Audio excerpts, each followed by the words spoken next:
Hey, it's Luke, and in this video, we're going to talk about 5 ideas that could 10x your income in the next 2 years. And this video is from personal experience. I 10x my income from age 25 to 27, and hopefully some of these insights will help you do the same. So let's dive into it. Now, this first idea is something I came across from a guy named Jim Rohn, one of the greatest self-help or business or personal income helpers in the influencer space back before influencers were a thing. His name is Jim Rohn, and look him up. He was a mentor to Tony Robbins, the all-time greatest self-help guru. Anyways, what I learned from him is that you get paid for the value that you bring to the marketplace. You get paid for the value that you bring to the marketplace. So let's break that down a little bit further. What is value to the marketplace? Well, the way that I've interpreted this is it means moving dollars for companies or individuals. So whoever has the biggest impact on the amount of money moving between hands gets paid the most. So what I do and what I've done is Facebook ads for various companies, including my own companies, but originally it was doing Facebook ads for construction companies. So when I do a Facebook ad and I help a construction company add $200,000 or $300,000 to their monthly revenues, they're going to give me a cut of it. And the reason why is I'm helping them earn more money, so they're more than willing to give me a small piece of that pie. A fair piece of that pie is what you're after, but sometimes when you're getting started, you're going to get a smaller piece of that pie. But the purpose of using that specific example is I'm moving massive amounts of dollar signs for these companies, right? And before I was doing that, my leverage, my ability to move dollar signs for people was a lot less. So it's like, why does the clerk at McDonald's get minimum wage? Well, the impact that they're having on McDonald's total revenues is not that great. They're easily replaceable. That's another aspect to it. But if we're just looking in terms of how many dollar signs does the person at the cash register move? Well, they're facilitating a lot of that, but they're not actually having an impact. They're not driving sales by standing in front of the cash register. Therefore, they get paid less for that work. If you bring a product to market, well, you're bringing a lot of value to the marketplace. You're bringing value to the economy. We could look at that as an aspect to the marketplace, and also the humans, the people who make up the marketplace, right? So we're moving a lot of money. We're stimulating the economy. We're giving people something that they value. No matter what it is, if they value it, then you're going to get paid.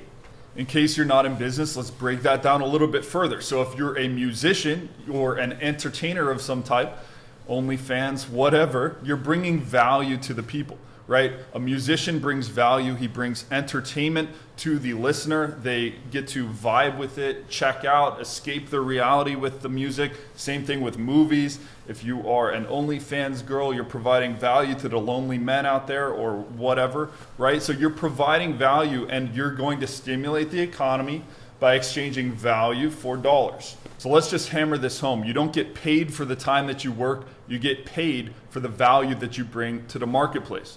And you might say, well, Luke, I'm getting paid by the hour. Well, your employer has assessed how much value you're going to bring to the company and therefore help his company bring value to the marketplace. And he's calculating your hourly rate based on the value that you provide the company that is going to allow the company to provide value to the marketplace. So think about it like that. Even if you're getting paid hourly, you're not getting paid for your time. You're getting paid for the value that you're providing to the marketplace. So naturally, you're probably wondering, well, how do I bring more value to the marketplace? Well, in my experience, looking back, the way that I did it was I focused on 2 different things, and that is increasing my skills and increasing my focus. So the way that you increase your skills is you've always got to be working on something, always be launching something. So the biggest enemy to increasing your skills is going and making a lot of money or working on a project and accepting downtime. You never should accept downtime or being idle or being bored. I truly do not understand what boredom is anymore. I used to be bored all the time, but in the past 5 or 7 years, I've never been bored probably one moment. And the reason why is I'm always cooking up some other type of project. And in my earlier years, people would make fun of me for it, right? They're like, ah, you've always got something going, right? Now they're like, hey, you've always got something going.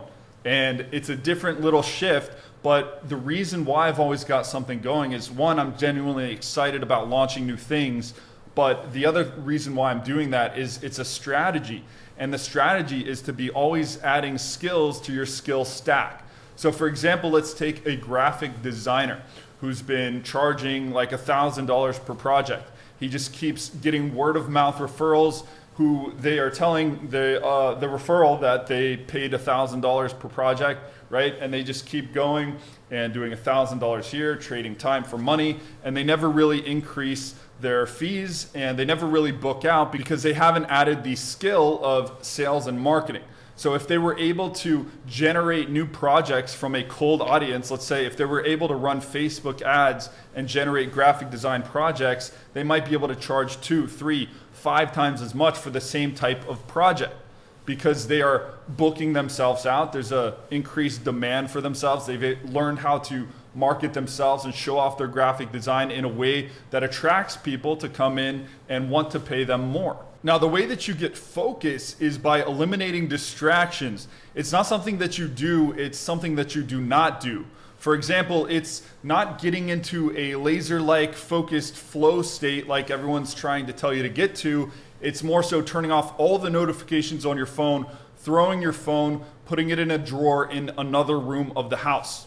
It's not scheduling out the perfectly time-blocked day or week. It's actually eliminating some of the excess projects that you've taken on to try and busy yourself and do more and make more, and lasering in on one project at a time. The next idea is going to be, as soon as possible, stop trading your time for money. And I know you've heard that one a lot, but I wanted to remind you, even as you increase your earning potential, that thing will creep up back into your life. For example, I get offered things today that are one-off projects that I know are going to go nowhere in terms of my skill set. For example, offering me money for a skill set that I've already honed in and mastered. So it's not going to improve my skill set, and it's not going to give me any new connections. It's not going to give me leverage or build me an asset that's going to earn me passive income in the future. So do not take one-off projects. Do not go for hourly rates as soon as you can. Now, at the beginning, obviously, you've got to do that. If you're working for somebody, you're working by the hour, or even if you're at the beginning stages of entrepreneurship, you've got to trade time for money. But as soon as you can, stop doing that. What you want to shift into is taking a job for the skills that will add to your skill stack or the connections that you'll make. So if it's not going to add a skill that will make your ability to bring value to the marketplace enhanced, then you pass on the job. If it's not going to make you a connection that will give you leverage to, again, increase your ability to bring value to the marketplace in the future, don't take the job. Now, if you must trade your time for money temporarily, you must have a plan to be able to leverage that money and buy back your time. For example, I had a buddy who had an entrepreneurship project. It didn't go as well as he wanted to, so he got a job as a loan officer, making 30, 40 grand a month, stacking up cash for several months, and then he quit after he got 100 grand in the bank. Now he has 100 grand to go and create his new business, his new venture, which is going to pay him loads back in the future. So he temporarily traded his time for his money, but he had an exit plan from the day he went in. He knew I was going in to just make 100 grand, stack it up in the bank, leave so I can start my next project, which is going to be more leveraged, give me more of a passive income that I can generate with the money that I've already collected. I can use that to buy assets, to buy connections, to buy information that I'm going to leverage to make even more money with fewer hours of work. Now, on this topic of leverage, that brings me to our fourth tip here, which is all work that you do must increase your leverage to bring value to the marketplace. What I mean by that is everything you do needs to increase your ability to move more bags of money with less strength and less willpower, less time as well. This could be increasing your skills to the point where you're so potent that one tip you give, one little expressed sentence through your lips could make somebody millions, right? The hammer and nail for $100,000 in a factory story goes like this. A factory calls in, they're having a problem with their manufacturing line. Let's say it's a steel plant and something's wrong. All the engines are steaming and black smoke is going everywhere. Well, the owner of that factory calls in an expert to come in and look at the problem. Well, he looks at the problem, he walks in, immediately sees the problem, takes a hammer and smacks one nail. And instantly all the smoke goes away, the factory starts running as normal, and they're producing millions of pounds of steel. So the owner asks him to write an invoice for the work that took him about 2 minutes. He walked in, literally just hit a hammer on this thing, hit a hammer on a nail, and it fixed the whole problem. So the guy writes the invoice, hands it to the owner, and he looks down and it says $100,000. And the owner says, "Are you kidding me? $100,000? That took you 2 minutes to do." His response was, "It's going to cost $2 for the 2 minutes that I spent doing this, and it's going to cost $99,998 for knowing which nail to hit." And the point here is everything that you do should be increasing your leverage through adding skills to your skill stack, like we mentioned earlier, or you're building teams and systems that give you that same amount of leverage as having that 30, 50 years of experience in some type of field.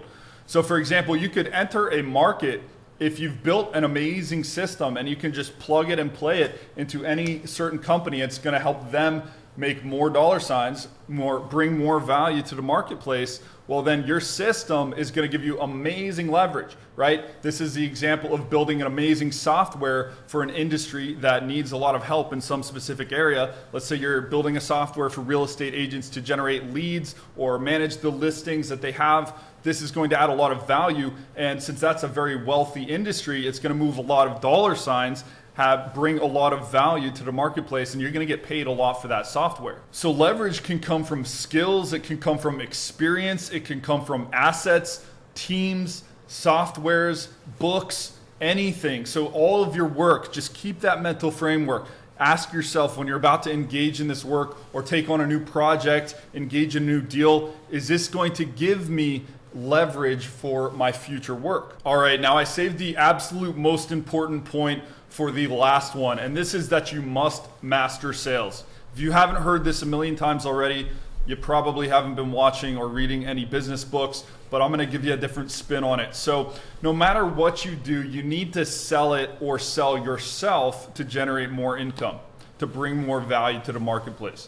If you're an artist, a musician, a YouTuber, or of course a business person, you've got to convince and persuade people to take action on your offer or to consume your entertainment. If there's one thing that I could pinpoint my ability to 10x my income in the last 2 years, it would be my increasing ability in sales and marketing. Sales and marketing, I look at them as the same thing. Marketing is just salesmanship portrayed and amplified to more people. Marketing is just kind of the surface level of the sales offer that you're really trying to promote. Now, to get better at sales, there is no shortcut. There are no books that can actually train you for it.